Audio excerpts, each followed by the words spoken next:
We're going to review today over Pythagorean theorem, and we're going to review, and then tomorrow you will be taking your PFA. So let's get started. The first thing to remember is, what is the formula? Well, remember this is the first three letters of the alphabet, so I have a squared plus b squared equals c squared, where a and b are the legs or the short side, and c is the hypotenuse. Alright, so what that means is right here is going to be the hypotenuse. Okay, and then, or c in this case, so this is c. And a and b really don't matter. These are going to be my legs.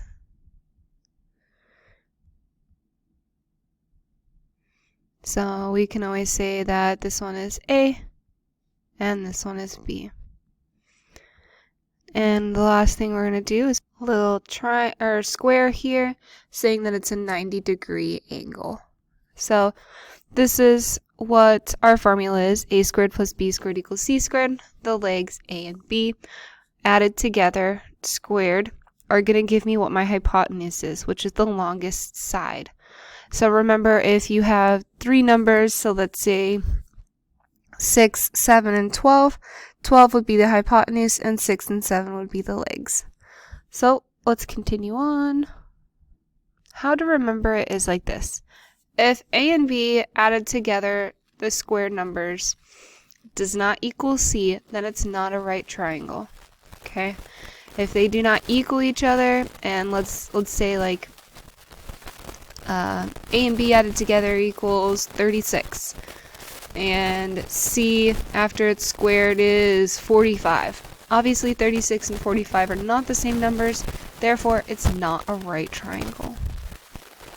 So let's find the hypotenuse of this one here. So our formula, remember, is a squared plus b squared equals c squared. So I know the longest side is my hypotenuse, which is c. So we are actually missing the hypotenuse, which it says right there. So what I'm going to do is I'm going to label this A. I'm going to label this B. So my A squared is going to be 3 squared plus my B, which is 4 squared. Remember, squared means the number multiplied by itself. So 3 squared, which would be 3 times 3, which is 9, plus my 4 squared, which is 4 times 4, which is 16, equals c squared. Now I'm going to add both of these two together. 16 plus 9 is 25. And if you recall, the last step in order to get c by itself is take the square root. So the opposite of a square root is the opposite of a squared number is the square root. So what number times itself is going to give me 25 is going to be 5. So c equals 5 feet. Let's move on to the next one. So the next one, we're also finding the hypotenuse, so my c.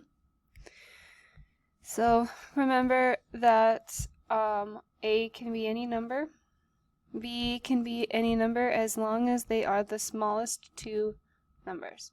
So I prefer to go with A as my smallest number, B as my second smallest number, and then C as my largest, so just so I can remember that C is the largest. So I have A squared, which is 5 squared, plus I have 12 squared, so that's what my B is, equals c squared. Alright, 5 times 5, or 5 squared, is 25, plus 12 times 12 is 144. And remember, you can write out your perfect squares off to the side, so that way you can remember what they are.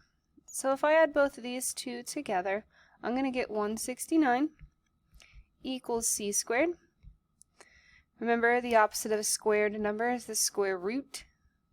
So I'm going to take the square root of both of those. So all I'm left with is c on this side. And what times itself will give me 169?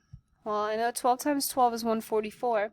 13 times 13, which would be what my answer is. So my answer is 13 centimeters for C. Now that we've practiced finding the hypotenuse, let's see about missing legs, missing A or B. So now we have a missing leg. In this case, every time, first thing, write out A squared plus B squared equals C squared. So you have your formula essentially, and you can easily just plug them in. So I know that we're missing A. So I'm just going to have A squared plus my B. Which one's going to be my B? 8. Because C is the longest side. And my C is going to be 12.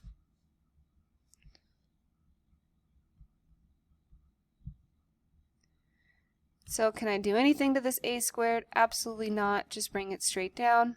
But I know what 8 squared is. 64. And 12 times 12 we saw from the last one is 144. So now I'm just going to solve it just like a one-step equation. First thing I need to do is get A squared by itself completely. I need it all by itself. It has a positive 64 over here, so I'm going to do the opposite and subtract 64 from it. The reason why is because I want to get A by itself. So this is going to give me 80. 64 minus 64 is going to cancel. I'm going to bring down my A squared. Okay, do you remember the step that I need to get A by itself? Take the square root, right? So 80 is not a perfect squared. If you plugged it into your calculator, what you would get is probably, let's see, 7 and 7 is 49, 8 and 8 is 64, 9 and 9 is 81. So somewhere between 8 and 9. And since 9 times 9 is 81, I know it's going to be about closer to 9-ish. So if I plugged it in, sorry, it's not going to be quite 9. It's going to be, if you wanted the technical number, 8.94. But for your assessments, what you're going to leave it as is the square root of 80. So you're going to leave it as A equals the square root of 80. You don't need to figure out what number specifically it is. In some cases it'll ask, is it a right triangle? So what we're going to do is basically we have all of the parts. We're going to see if A squared and B squared do actually equal C squared. So I know C is the longest side and the largest number. So I instantly have 10 squared. And I want you to plug in what A and B are going to be. So now that you've decided, I'm going to choose A as my 7 and B as my 3. You could do either or, it really doesn't matter as long as it's not C on the left side. So 7 squared, 7 times 7 is 49, plus 3 times 3, which is 9. Does it equal 100? Well, let's see. And nope, it is not going to be. What is 49 plus 9? 58.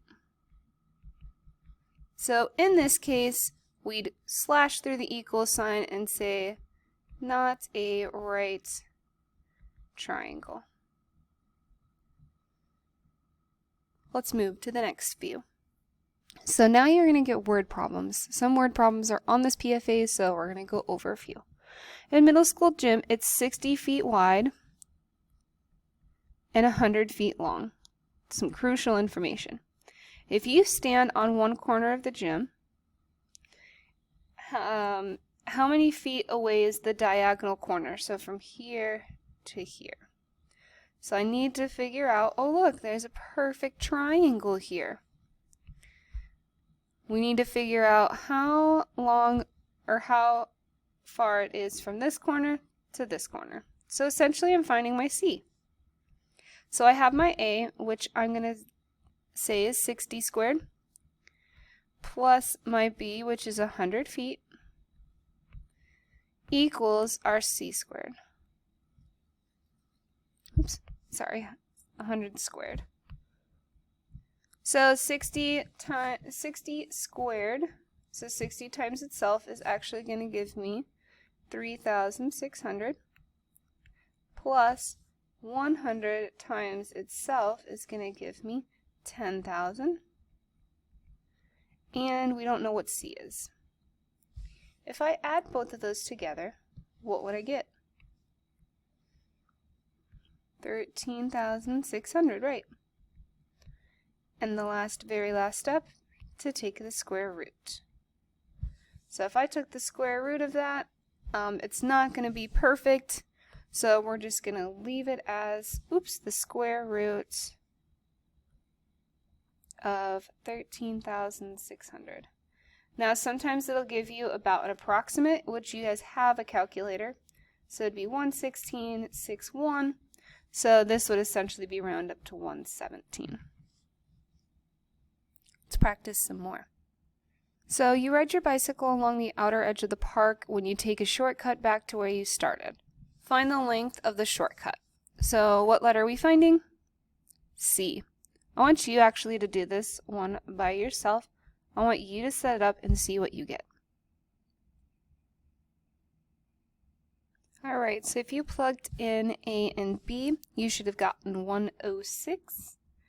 If you take the square root of that, that's not going to be 100% perfect, so we're going to leave it as the square root of 106. And if you really wanted to know what it actually is and plug it in, it's about 10.29, so probably about 1030 miles. 10.30 miles. So now that we've done some word problems, let's look at the graphs. Alright, so most of the time it says was the distance between the 2 points. So essentially what you're doing is you're going to create your own triangle. See, we already have the C here. All I got to do is just draw the other legs, the actual triangle. And how to figure out how much each number is, all I'm going to do is count how many squares there are here. So I have 1, 2, 3, 4. And I'm going to make sure my y-axis is counting by ones, which it is, so 1, 2, 3, 4. And then on this side right here, 1, 2, 3, 4, 5, 6, 7, 8. So now I have my formula. I have 4 squared plus 8 squared equals my c squared, because I don't know what that side is. So 4 squared is 16, and 8 and 8 is 64. And we can't find our c yet, so just bring it down. If I had 16 and 64 together, what I'm going to get is 80. I got 80 again. Interesting. So I get 80 here. And since we knew from the previous one, we take the square root. We're just going to leave it as the square root of 80. If you really wanted to know officially what it is, again, it's approximately 8.94. Okay, so all you're doing for these, drawing your triangle and counting the sides. We're going to start a second part here for our next video since we're running a little short on time. So stay tuned for the next video.